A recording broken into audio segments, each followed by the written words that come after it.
Resolvi fazer uma continuidade do vídeo que rolou na UFMG para simplesmente uma extensão do assunto relativo às comunidades de psicanalistas. E já se começa com a consideração que me parece incontornável de que os psicanalistas não são uma comunidade. E isso tem implicações, inclusive, sobre o estatuto de cientificidade desse campo. Mas como é que é essa história?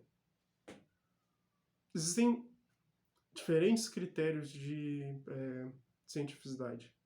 Epistemológicos, históricos, em termos de comunicação. Outro deles é critério comunitário. E para se verificar uma comunidade científica, é necessária a verificação de uma integração entre os membros dessa comunidade que não ocorre na psicanálise. A psicanálise não tem uma organização comunitária, ela tem uma organização grupal e sectária. Isso é curioso porque a psicanálise já é um grupo meio à parte da psicologia, meio à parte da ciência, mas internamente ela tem uma série de grupos que simplesmente eles não têm uma comunicação digna do nome científica, digna, não é nem científica, mas digna do nome comunitária. São grupos com conexões e com diretrizes de trabalho e propostas, assim, completamente sem conexão, completamente desconectados. E isso, tô entrando nesse assunto, por quê? Porque, a regulamentação dessa profissão é uma condição para que a psicanálise no Brasil se caracterize como uma comunidade e cumpra uma dimensão desse critério de cientificidade. Só para esclarecer, eu estou partindo de uma proposta de classificação de ciência, no qual você só é ciência se você cumprir todos os critérios de cientificidade. Se você atender a todos, menos um, você não é ciência. Mas enfim, feito esse parêntese, isso me permite justificar um pouco por que eu acho que as escolas e as organizações, como estão postas hoje no Brasil e no mundo de modo geral, elas não servem para muita coisa. E não me parece assim necessário ou que tem algum valor nesse caminho, caso se prime pelo menos um avanço da psicanálise em termos de cientificidade, algum contato com esses grupos, porque é um tipo de organização radicalmente diferente de uma comunidade científica. E isso, além de ser é uma escolha dessas organizações e é uma escolha que vai no caminho absolutamente contrário de uma constituição enquanto ciência, ou pelo menos uma aproximação disso.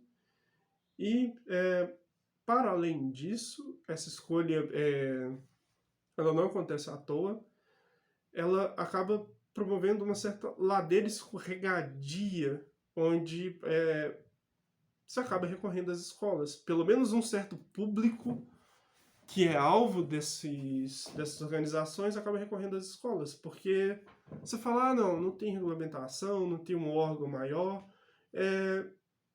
Então, nos meios de interesse, que são os meios que têm conexão com as universidades, que têm conexões com determinados campos de conhecimento. Só essas instituições, basicamente, são mencionadas por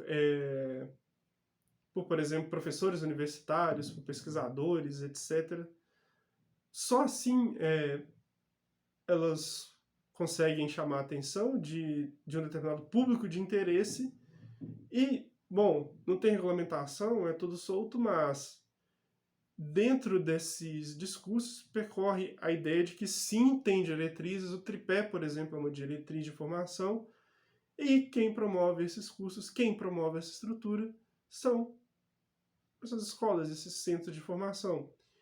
O que não quer dizer que, e de novo, mostra como que essa organização é completamente grupal, também do ponto de vista de estratégia de mercado.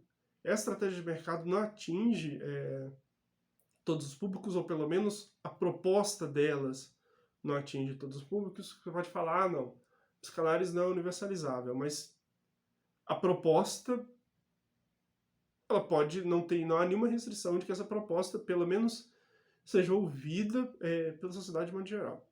Mas não é isso que acontece. É um público específico de interesse que tem acesso a isso. Outros públicos vão ter acesso à psicanálise através de outras organizações, e aí a gente entra num campo completamente obscuro, onde a gente não sabe o que está acontecendo, mas é só você pesquisar na internet, você vê um monte de sociedades, um monte de cursos e o caramba, que eu não sei o que todas estão seguindo, não dá para saber, não dá para ter uma estimativa sobre isso. Tem muita coisa esquisita, mas tem algumas coisas que podem ser inclusive muito parecidas com o que a gente vê nessas instituições que aparecem mais.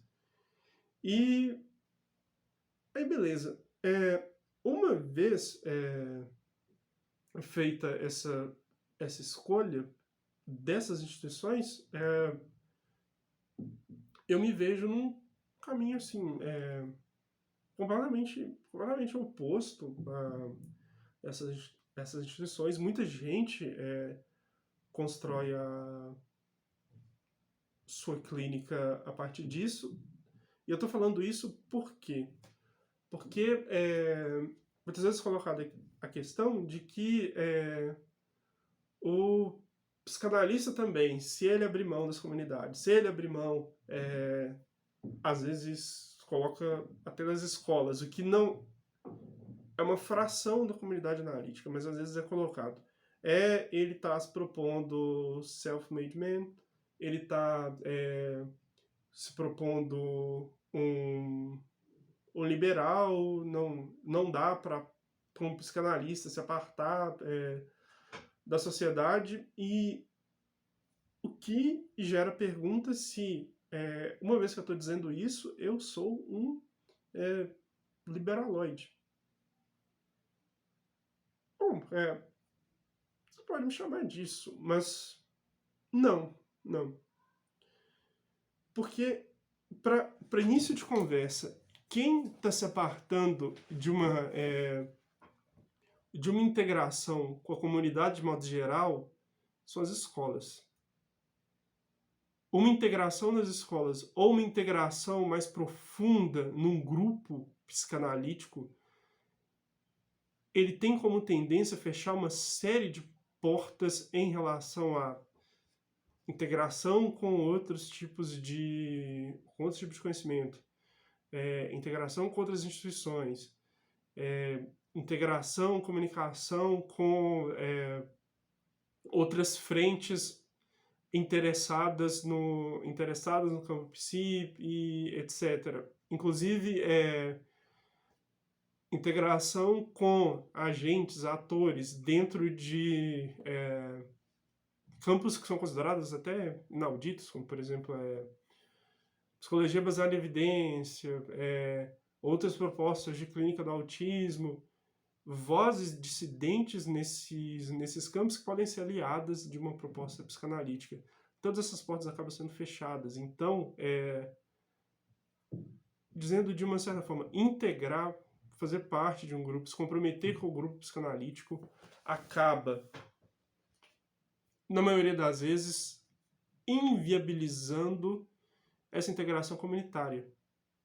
E, de novo, não tem comunidade analítica, isso precisa ser construído, e o primeiro passo é resolvendo um problema que acontece desde Freud. Desde Freud, as instituições psicanalíticas, elas acabaram restringindo a sua integração com a comunidade científica, acabaram produzindo, por exemplo, revistas próprias que fazem o que estão afim, simplesmente em função do que acontece nas comunidades psicanalíticas, que foram muito poderosas durante muitas décadas, mas desconsiderando possibilidades em relação a outros campos da ciência, outras iniciativas, e inclusive esse é um fator, essa escolha da psicanálise de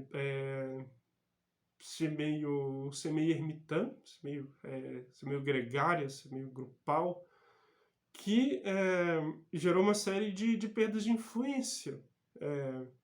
Essa narrativa de que não, porque descobriram remédios, não sei o que, aí nos Estados Unidos eles fizeram não sei o que lá, é uma explicação incompleta. A psicanálise tinha um certo fechamento, e nessa época capitaneada pela IPA, que uma vez que a comunidade científica evoluiu em termos de integração comunitária, a psicanálise ficou impraticável, essa participação da psicanálise. Mas, bom, isso é uma hipótese, isso não é uma explicação total, tem outras coisas, tem outros aspectos contingenciais para explicar isso, mas como eu tô me perdendo, eu vou acabar com isso aqui agora. Era um teste, e vamos ver no que dá. É isso aí.